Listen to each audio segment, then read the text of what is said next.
Happy Friday. Back to our 10 a.m. Friday Love Live. Please send a special prayer that my kids will let me do this entire thing. I have lots of notes about our topic today. So, hello. Thank you guys so much for joining me. If you are joining me for the very first time on a Friday morning or afternoon, based on last week, let me go ahead and just introduce myself. So my name is Selina Almodovar. I am a Christian relationship author and coach, and my mission in the world is to help women of faith build up their faith life, build up their trust in God, so that way they can apply it into their relationship life to create the love life that they have always prayed for, dreamed for, hoped for, and that they can write their own love story to create the ending of their prayers. And so that is what I'm doing today. I want to talk to you guys about a little bit of some pop culture. It's kind of unavoidable at this point to not pinpoint the topic that we are going to touch today, but I think there's a lot there. There's a lot to unpack. And so hopefully you are with me in this discussion for the next, 30, 40 minutes, and we can share some ideas, some thoughts. But also I want you guys to walk away with a piece of wisdom, with a piece of lessons and tips that can help you in your own love life, okay? Especially when it comes to a love life that is honoring God in the midst of it. What am I talking about today? We are going to be talking about, let me see if I can put the caption up here for YouTube and Twitter. We're going to be talking about Johnny Depp and Amber Heard. There is a lot of things going on. They're obviously in court. There is a trial. You may have seen them sitting in court. You may have no idea what is going on, but you do know who Johnny Depp is, maybe not so much his wife. So let's talk about this. Why is this a big issue? Why is the media blowing it to the magnitude that it is? And what can you get out of this entire experience to help you in your love life and in your journey to honor God in all of it? All right. So before I go ahead and get into the nitty gritty of this information, why don't we go ahead and, if you have your share button available, go ahead and share this conversation out to your family and friends, because maybe they might want to hear it as well. And maybe it can be a talking discussion point that you guys can have in the future. Okay. So go ahead and share that, release this out into the world, and let them know that a Christian relationship coach is getting ready to share her thoughts and insights on this topic, Johnny Depp and Amber Heard. So why don't we go ahead and just cover the basics? What is this all about? Why are we seeing it everywhere? What's going on with our dude Johnny, right? Number one, Johnny Depp and Amber Heard are married. This is his second wife, or yes, this second or third wife, if I'm not mistaken. The first one, Winona. Then he had a long-term relationship, and then he had her. This was his second. So this is second marriage, in the midst of other girlfriends here and there for Johnny. They never had any children together. He had his two children, Lily Rose and Jack. In his previous relationship that was a lot longer, 14 years. This one was a rather short relationship. I believe it ended in 2016.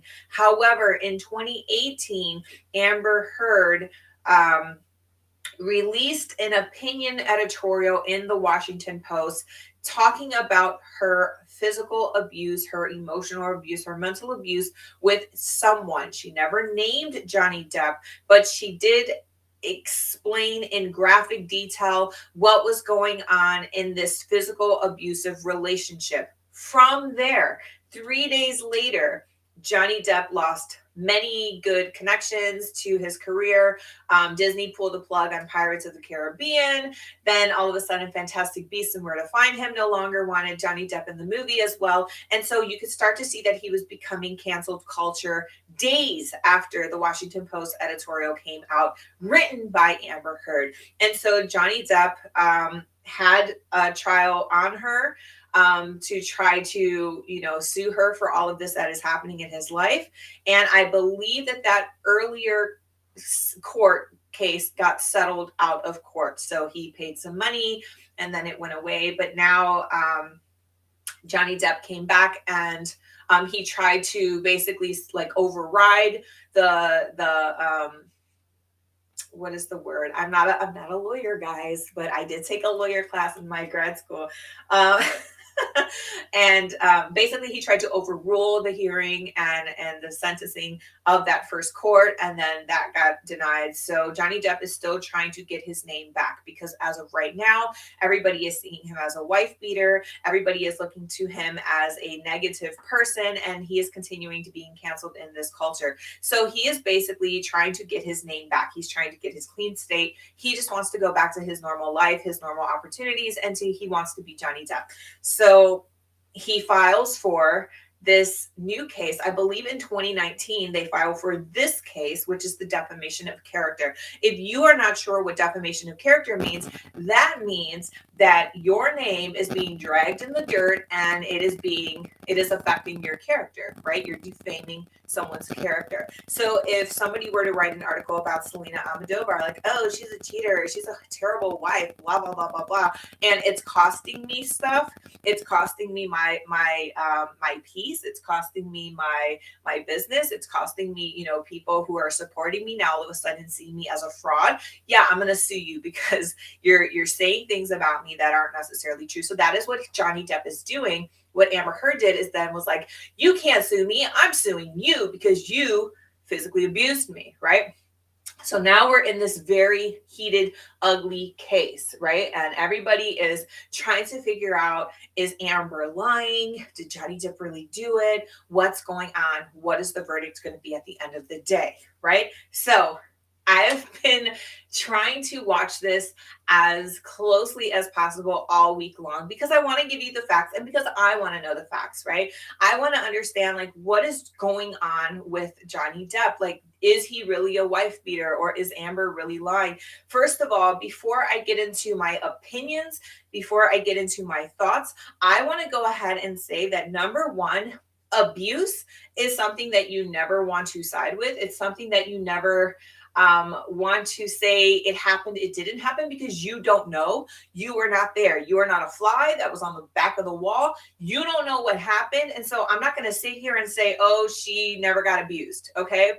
Coming from a traumatic childhood where abuse was something that I witnessed and experienced in my own life, I'm going to sit here and tell you that I don't know who did what, but what I do know is that at the end of the night, truth will come out, and that's what we're going to dissect right now.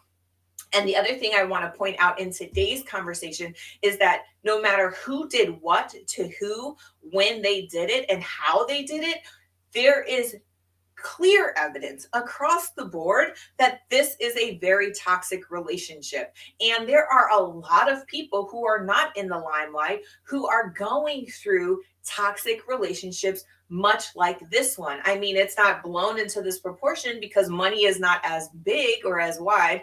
The camera lens is not as focused on them. But there are people to this day who might even be in your own circles who are going through toxic behaviors and toxic relationships, and they feel like they are in this position with no way out. And so I feel like that is what's going on right now with Johnny Depp. And we're going to explore that right now. So before I get into those opinions, if you have an opinion, if you have a comment, share those comments, share those opinions. I want this to be a discussion. Why? Because we are all now being affected by it, because now you're interrupting our free time, our scroll time, and now we're here. We're involved. So now we have some ideas and some points of views.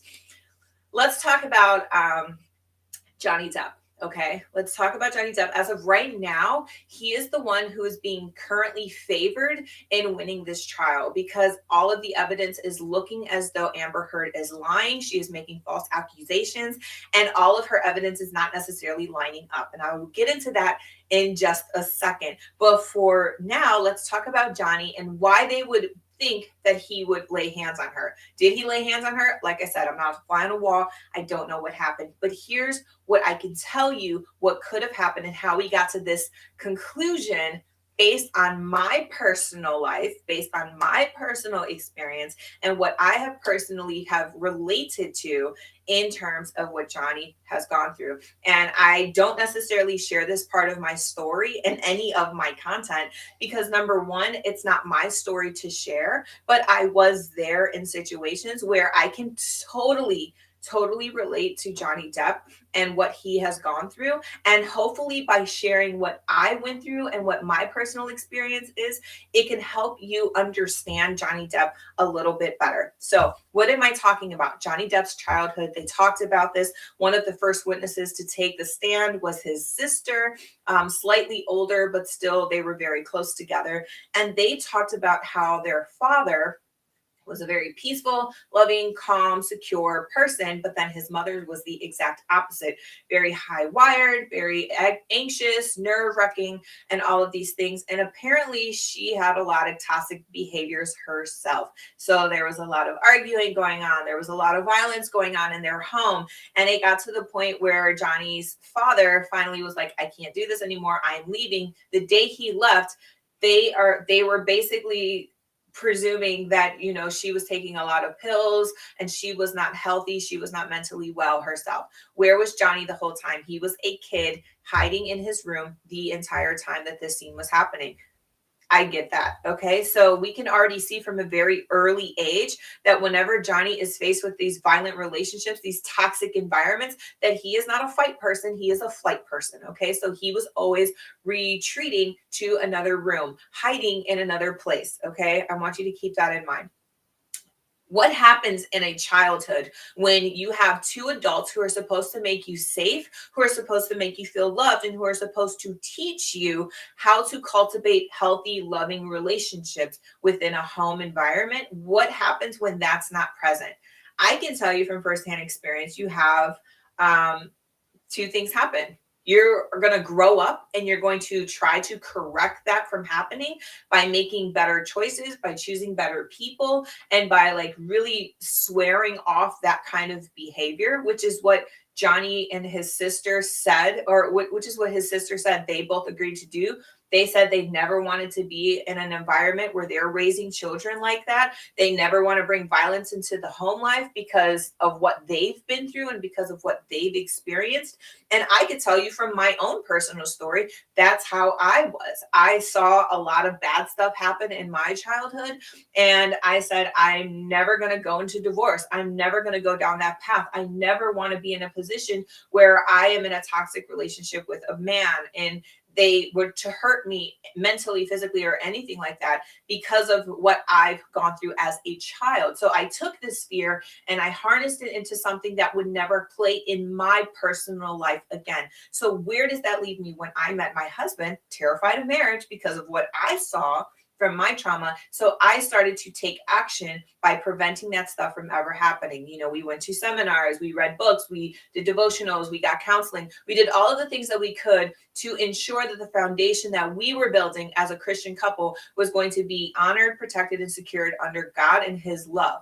Okay. So this is the first thing that could happen for a child who has grown up in a traumatic and toxic environment. They grow up and they try to prevent it from happening in their own life. The second thing that could happen, which is, I believe, what happened to Johnny in this case, is that he will grow up and he will slip into the same and similar scenario. He found a woman that he was head over heels in love with, and she kind of had the same behavior. She probably had the same personality as he witnessed in his own mother. And because of what he saw in his father, he stood by her side through all of it because he said, it's okay. I love her. We're going to get through this. We'll get better. And who knows, maybe she drove him to an edge where he made some bad choices. Maybe he did some things that he should not have done. Maybe he regretted it, or maybe he retreated a lot. You know what I mean? Like he went back to that childhood coping mechanism. When you're placed in this area where you are in the same scenario, you don't realize that you're in the same environment and in the same situation until you're in too deep. And by then you feel stuck. By then you're like, how did I get here? How did this happen all over again? How is my life a nightmare all over again? I don't want to be in this place anymore. And it's almost like you're digging internally into this hole that you once felt, and you feel like there's no way out of it. And so you're shut in, and you're in this relationship. Okay? So the two scenarios, like I said, one, you grow up, you make better choices out of fear that it's going to happen. Two, you're kind of living life and you fall into the same scenario and you don't know how to get out of it. And when you're in that environment and you're feeling stuck and you're in this situation with a relationship that is so vividly similar to what you experienced as a child in a traumatic setting, what are you going to do? You're either going to fight. You're going to fight back with it aggressively. You're going to fight physically. You're going to be mean. You're going to be rude. You're going to do all of the things that she is saying he is doing, or you're going to flight. You're going to run. You're going to hide. You're going to find shelter. You're going to seek a way to get away from the situation so that you do not have to experience it again. Usually, what happens is when you try to fight or flight, you're going to try by any means necessary to feel better, to get away from it. And a lot of people, unfortunately, they look to other means to get away from it, to numb them from the situation, to help them to not think or be in that place and setting. Usually, a lot of the times that involves alcohol, that involves other substances, that involves leaving the house and being with other people until late at night. It basically, you're in a relationship, but you're trying to get out of the relationship, by any means necessary, without physically breaking the relationship bonds of like getting the divorce, having the breakup, right? So how many of you guys are out there and you guys see relationships in your own circles where they're not happy, they hate their home life, and so therefore they retreat to the garage to take some, to drink or something, or they go out with their friends all the time, or they work too much because they don't want to go home to that environment. Like, it all sounds really familiar, right? Or at least somebody has talked about it. Let's really break it down. If you're in a church setting, they're so involved in church, right? They're so involved in church that they don't want to come home because they know that when they get home, they're placed in this unhappy environment. Okay, so it doesn't matter where they go to escape. What happens is that they're still taking flight versus fighting, right? And I think in this stage, when Johnny was trying to take flight, when Johnny was trying to cope, he was doing things, making bad choices, causing poor behavior, right? All of the alcohol. Now, all of a sudden, Johnny Depp is a drunk. Now, all of a sudden, he can't make it to the sets of Pirates of the Caribbean. All of a sudden, he is doing all of these things outside of his character, outside of his nature. Why? Because now he's under the influence, right? So not only are you hurt from your relationship, not only are you scared of this relationship, but now you're under an influence that is not helping you to make sound decisions, right? And ultimately, that could cause an effect that could lead towards what she is saying he did. Okay, I'm not saying he did it, but what I am saying is that maybe in under these influence situations, things happened. Okay, so is he right for that? Is it her fault? No, because nobody put a bottle to your hand to drink it. Nobody told you to do what you had to do, but you stayed in this, and this is how you thought you were going to self-medicate yourself, and instead it kind of backfired by making choices that you never really had control over in the first place, right? Let's talk about the evidence of this entire case. And again, if you guys have things that you want to say, if maybe you had some situations, or maybe there's some relationships out there that you're like, wow, this is really similar into those things that I have seen, share that in the comments. Let me know. Let's have this conversation together. All right. Let me go ahead and see, is there a chat overlay for YouTube? Okay, we got no chats yet. Let's talk about the evidence so far that's going on in this case that we have seen, okay?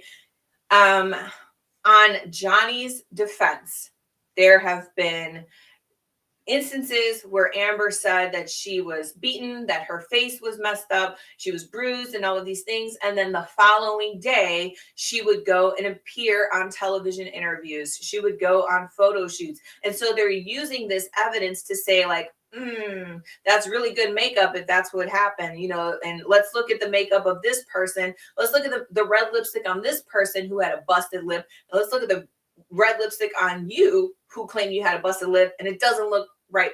You know what I'm saying? Here's my question. I'm just going to put this question out there. I'm not saying, I'm just saying, if you were so badly abused, okay, and if you knew that you were badly abused and that this person did it, why didn't you take pictures of you being abused in the first place?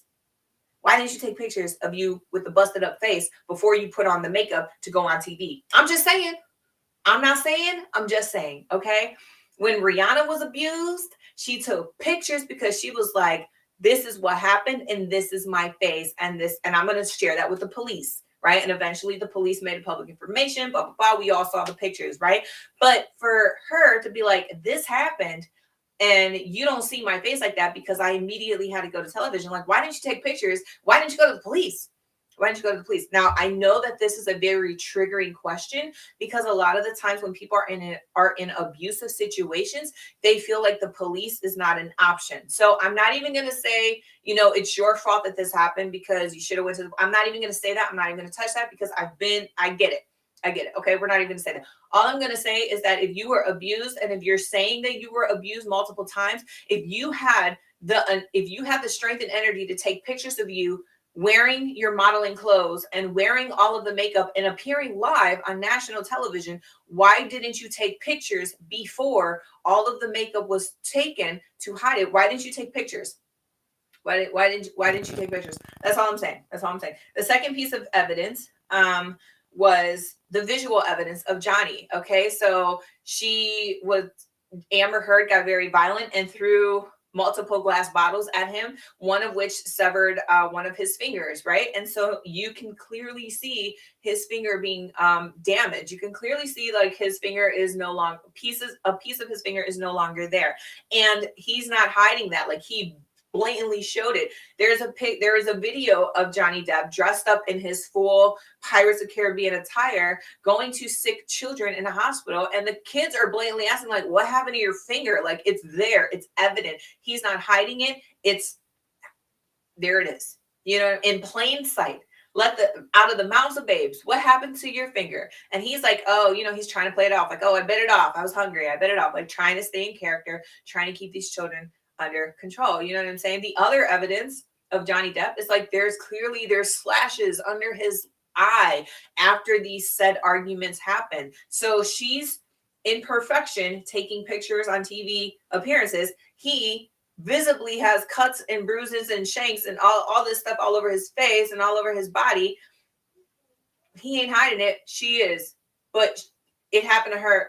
Anyways, I'm just putting that out there. The second piece of evidence that sounds like it doesn't really make sense is one of Amber Heard's lawyers said that there was a makeup corrector that she kept in her bag at all times because of the abuse that Johnny gave her. Because anytime that he bruised her, she had the correction. She could fix it up on her way to wherever she had to go.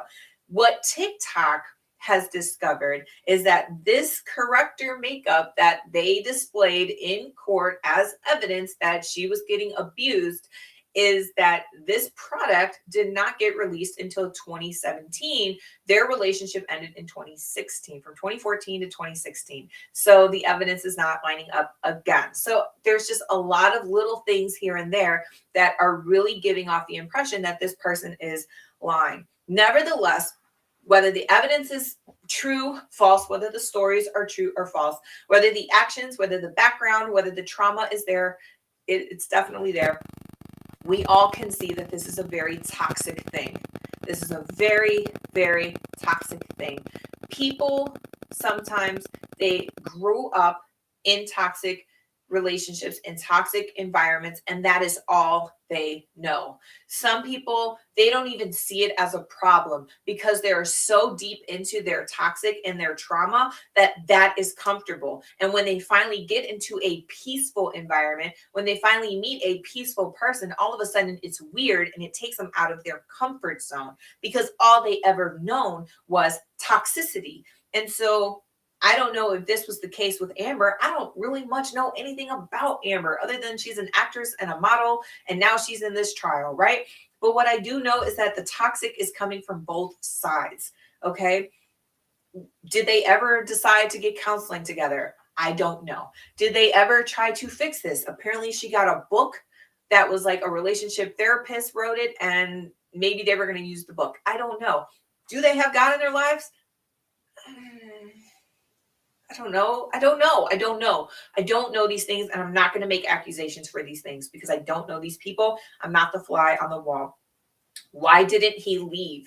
That might be the other question that a lot of people are saying. And not just in this case, but in any case where people are in a toxic environment, in a toxic relationship. Why don't the people break up? Why don't they just leave? Why can't they do it? Sometimes it requires a whole lot of strength and a whole lot of courage to do that. And they just don't have it yet because they have been so beaten down.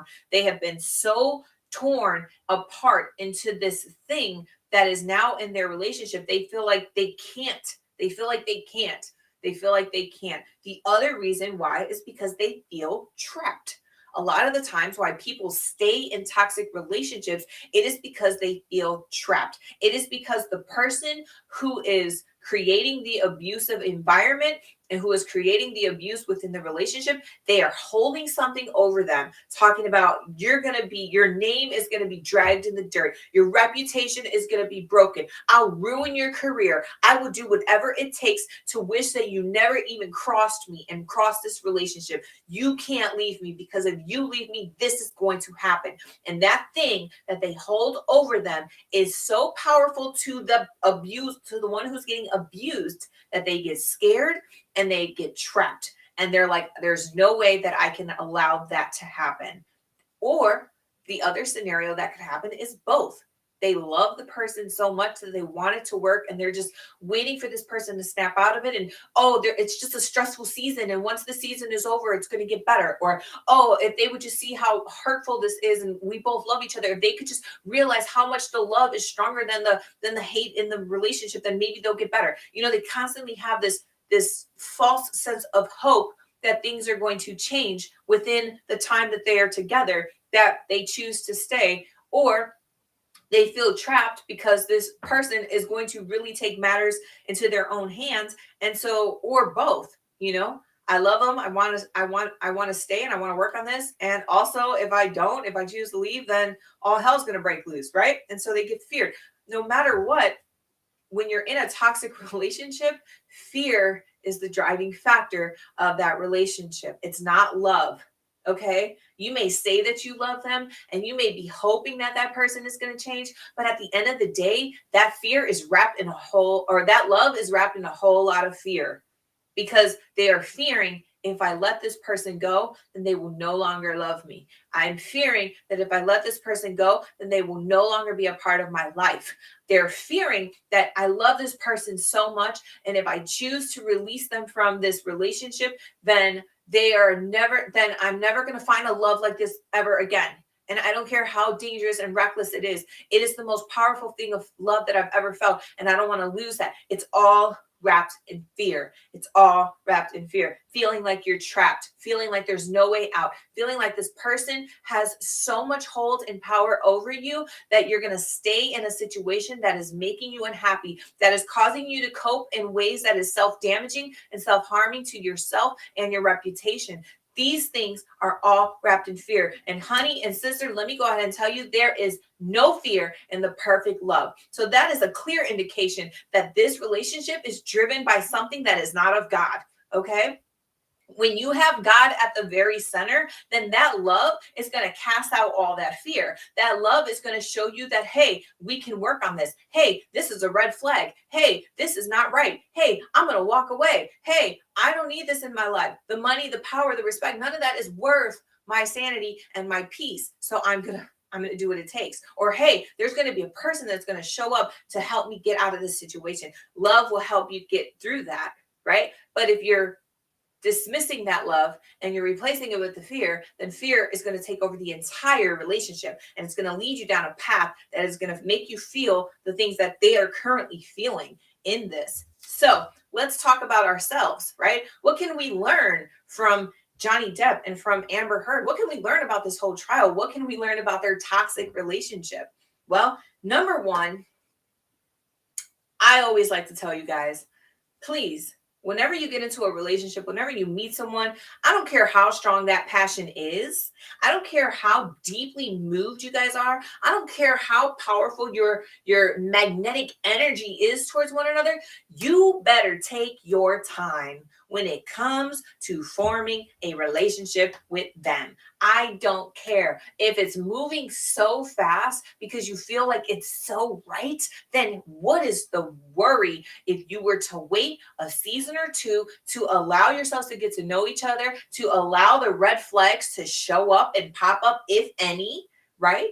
What is, if it's so good, then why not wait? If it's so good, then why not wait a little bit? I always like to say, wait at least 1 year so that all 4 seasons can occur. Okay, so that birthdays can occur, so that holidays can occur, so that an entire, if you get sick, that can happen. If money problems happen, that can happen. If family issues arise, that can happen. A whole year, a lot can happen in a year. Trust me, we went through 2020. We know what that looks like, all right, in a year. So much can happen in a year. Wait a year.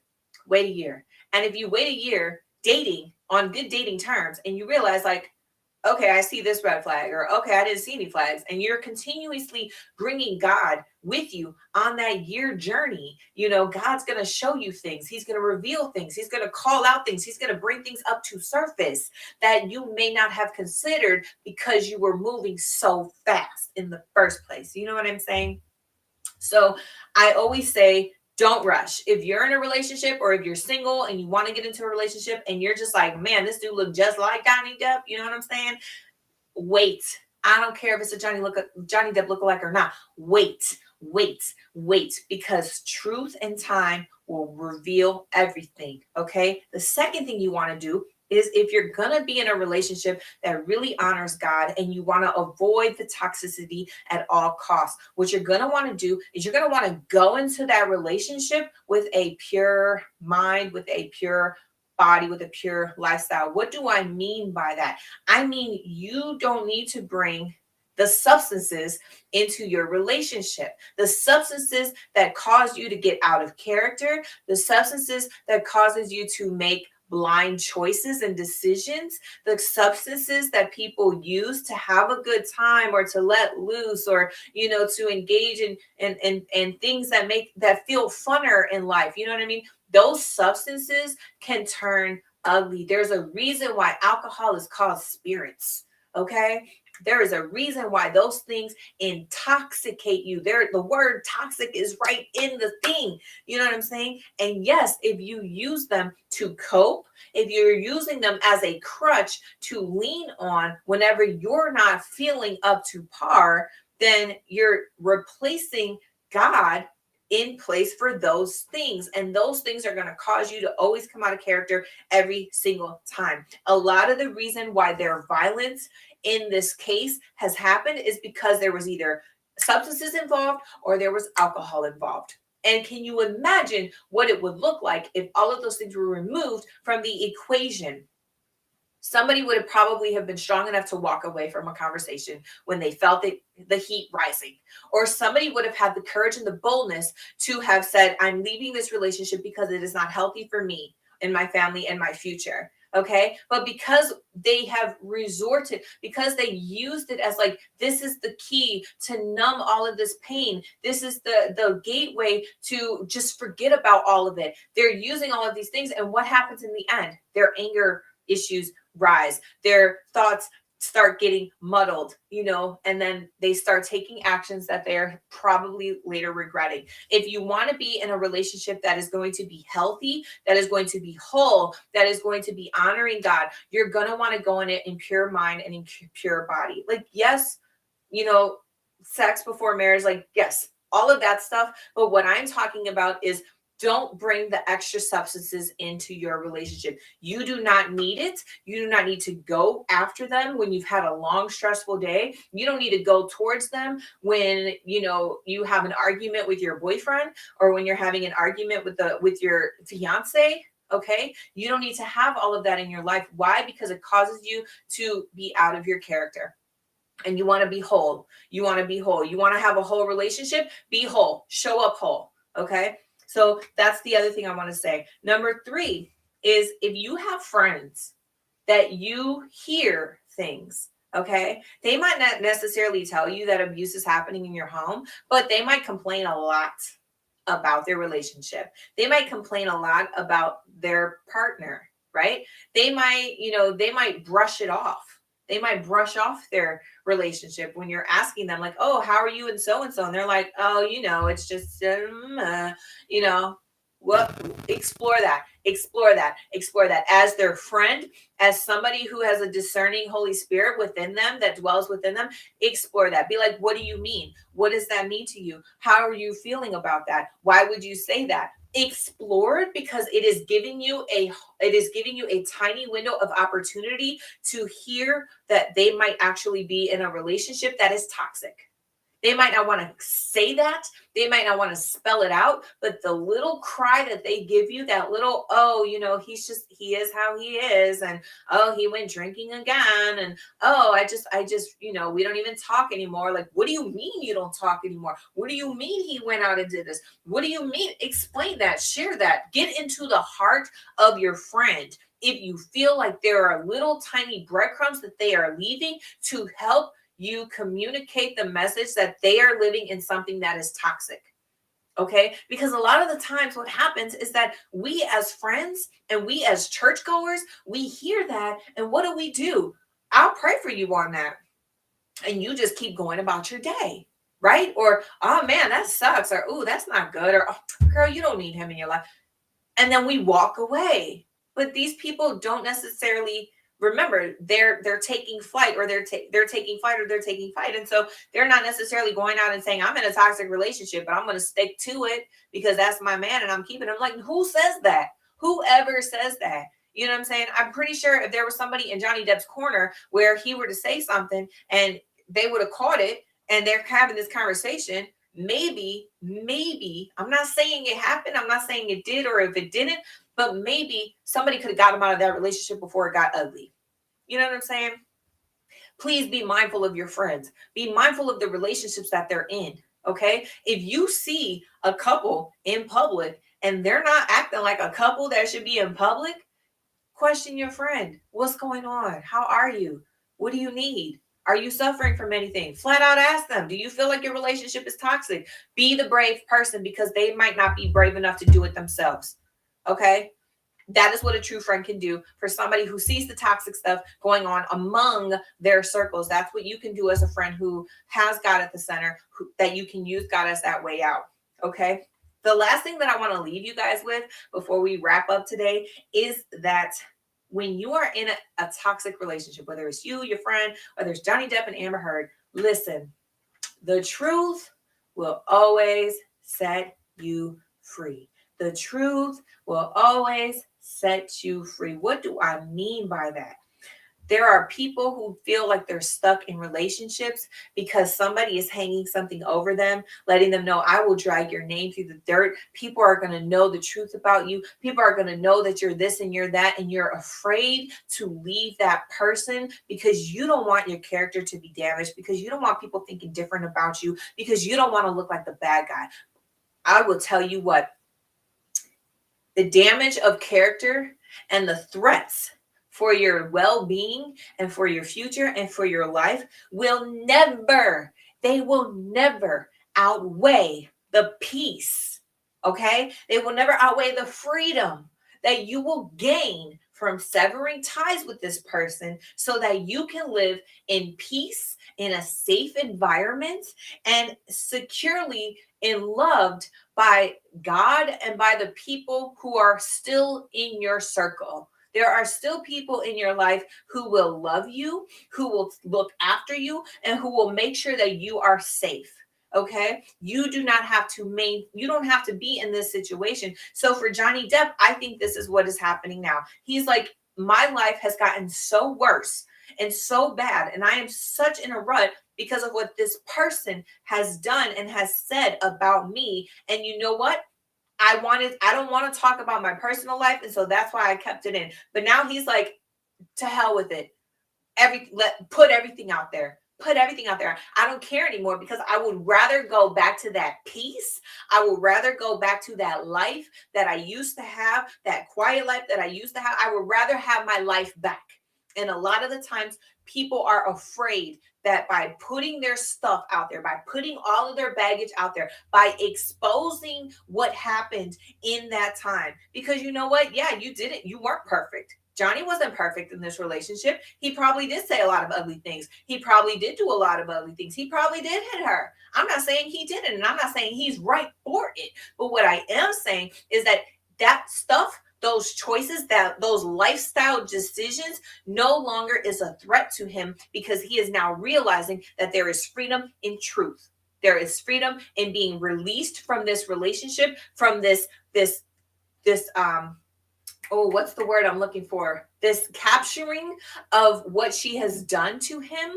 Okay. And he's like, I would rather just completely dismiss it all and let it all blow up so that I could walk away in peace than to continue to have this hovering over me and ruling my life henceforth. You know what I mean? And so if you're out there and you're like, you're feeling threatened and you're like, I can't divorce this person because what is the church going to say about me? I can't leave this person because what is his mom, what is his parents, they're all going to think that I'm a homewrecker, they're all going to think that I'm this, they're all going to think that I'm a bad mom, they're all going to think, who cares?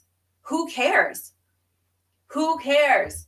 I was a hot mess. I was a toxic girlfriend. And I would rather you hear that come out of my mouth before somebody would ever try to use it against me to try to get something over me or to try to take advantage of my life. Okay. I was a toxic girlfriend. I used to throw glass and have it shattered across the wall. I used to yell and scream. I used to try to sneak into my ex-boyfriend's houses and do stuff. Why? Because I was a toxic person. I was a toxic person and I was not happy. And I was in fear that if this person were to leave me, I would be worse off. And so I did whatever I could to make the relationship stick no matter what. Now, granted, that got me broken up a lot. Like a lot of people dumped me because I was just not healthy. I was not safe. But because of my upbringing, because I didn't know how to communicate, because I didn't know how to manage my anger, these toxic environments formed. And it was not until I decided to fully trust in God and to fully decide, you know what, I need to have a relationship with God, that God started to reveal these truths about me, that God started to say, you have to let this part of you go. It was not until I met a man of God who said, I'm not going to tolerate this in my relationship with somebody. We're not going to talk like this. You're not going to disrespect me like this, that I started to realize that there was a problem in me, and I took action to do it. Going to therapy, going to church, having prayer sessions, trying to release that from me so that God can restore my heart, so that God can restore my character, so that I can be able to have a new generation where I can teach them not to live in fear and not to live in a toxic environment, but I can show my children how to communicate, how to love, and how to build cultivating relationships that are going to grow them and bring them to a higher sense of love. Okay, so that is why it is so powerfully important that when you move forward into a relationship, you have to have God at the center. You have to have God at the center. God is going to help you make that whole. Whether you have baggage or not, God is going to help you bring that baggage to light, and he's going to find you a way to remove it. He's going to bring peace. He's going to bring restoration. He's going to bring healing to you, but you have to want that. You have to want that. And so when you're moving into these relationships, it's so important that God becomes the center, that he stays the center, that you're looking to him, and that you're coming at a place of love and you're not out of a place of fear. Okay, so what can we do for Johnny Depp and Amber Heard? Obviously, we can pray for them. We can pray that the truth will set them both free. We can pray that, help will come to them in terms of mental restoration, physical restoration, spiritual restoration on both of these parties. Okay, we can pray that whatever the intent was for Johnny Depp or for Amber Heard, that somewhere down their line, they're on their journey, that they would meet with God and that God would restore them with that peace that they have been longing for and with true love. I don't feel like they both felt love in this. Maybe they felt some kind of love, but it was never God's love, because that God would never put anybody in a situation like this. You know what I mean? So if you're out there and you're like, well, how do I find this love? And how do I bring God into myself, my love life, my relationships? I have 2 books. One is The Christian Woman's Guide to Dating. This is all the step-by-step practical tips, stuff, things that you could be on alert for when you're having that whole year of dating. You're trying to be on the lookout of like, what's good, what's bad. This is the book for you. Another thing to help you heal from the inside out is going to be the Single Woman's Prayer book. Okay, so you can find both of these on my shop.SelinaAlmodovar.com. If you guys want to hear more free tips and resources, obviously check out my YouTube, subscribe to my channel. I got new videos coming out every single Monday for Instagram. You guys see me on the regular all the time, so you guys know where to find me. I just want to say thank you guys for listening to this. It's a very interesting case, but at the end of the day, all you can really see is not who's right, but that they're both hurt. And that's really sad, because Johnny Depp is a very beloved actor in the eyes of many people, and nobody wants to see their favorite person be hurt. And this is what we're seeing. But I'm just going to pray that at the end of this whole experience, that hurt is going to be met with God's love, God's truth, and God's peace for him and for her moving forward. So that is what I'm going to say to you guys today. Enjoy the rest of your Friday. We're going to go get haircuts for the boys. I'm going to finish watching some Marvel movies with my husband, and we're going to enjoy our weekend. And I hope that you guys continue to do the same. I'm going to sign off now. Wish you well. God bless. I'll see you soon. Bye-bye.